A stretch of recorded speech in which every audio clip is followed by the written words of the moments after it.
A British court has heard Julian Assange is wanted by the US because he is a political enemy of President Donald Trump. The Australian citizen and WikiLeaks founder returned to London's Old Bailey court this week. His lawyers are trying to stop him being sent to the US to face espionage charges related to his release of confidential information. Most of the arguments this week were around the importance of what WikiLeaks revealed, including details about possible war crimes, and the precedent Assange's prosecution sets. Proceedings have been paused due to one of the lawyers potentially being exposed to COVID-19. Reporter Kevin Gosztola has been covering the case for Shadowproof News.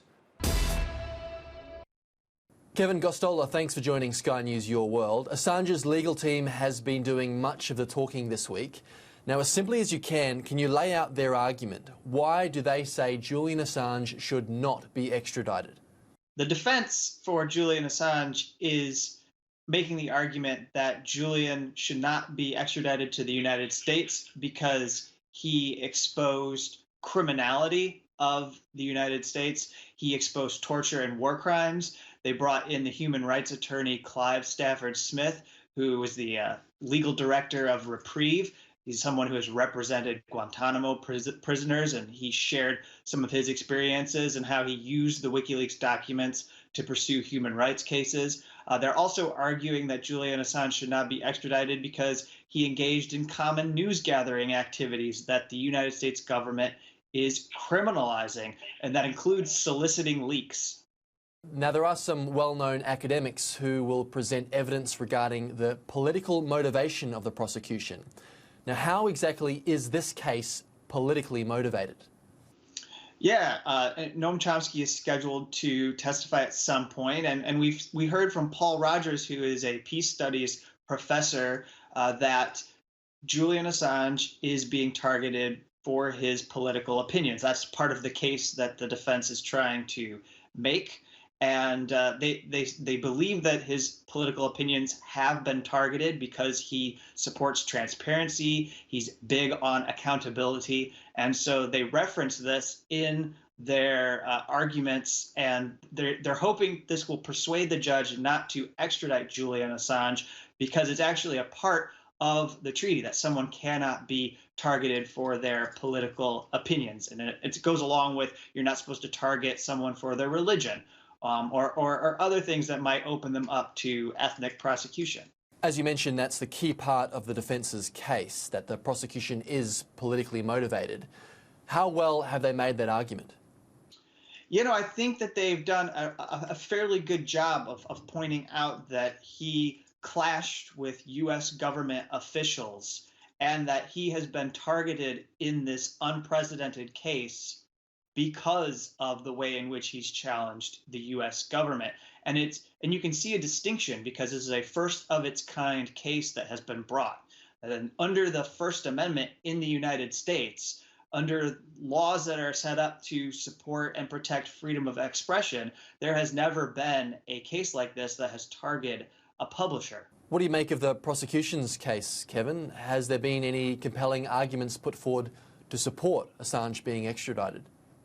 So the prosecution doesn't really have to put forward a case because, in my view, it seems the default is that the extradition will be authorized by the judge unless the defense can present a reason why the judge should not allow it. And so the prosecution is spending their time undermining the points that the defense is presenting. And as far as I can tell from their case, the main thing that they want to argue is that Julian Assange exposed the names of U.S. government informants or people who were working with the U.S. military in Iraq and Afghanistan.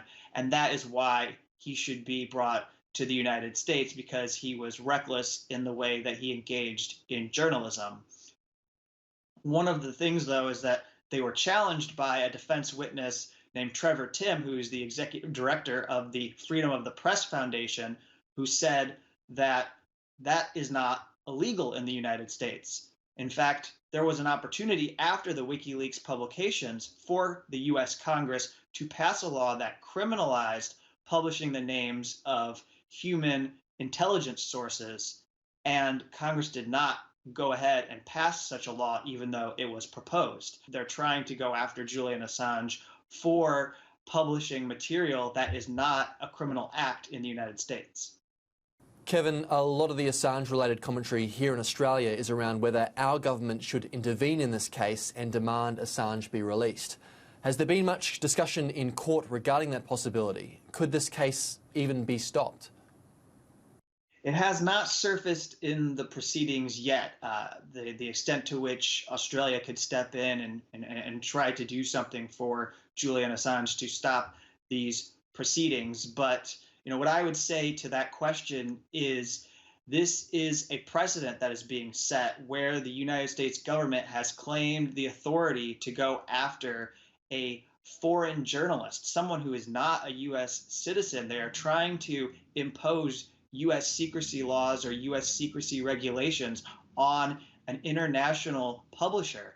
And this will impact all journalists from around the world, potentially. If they got their hands on U.S. classified information or U.S. secrets and published them, it seems like if Julian Assange is brought to trial and convicted, well, just the fact if he's extradited, if that happens, a precedent is very clearly set for going after journalists around the world. And so maybe it might be in the interest of the Australian government to stop this so that there isn't someone else who is Australian or someone else in the region who ends up being extradited by the U.S. because they published materials in Australian media, newspapers or online that challenge something that the U.S. government did.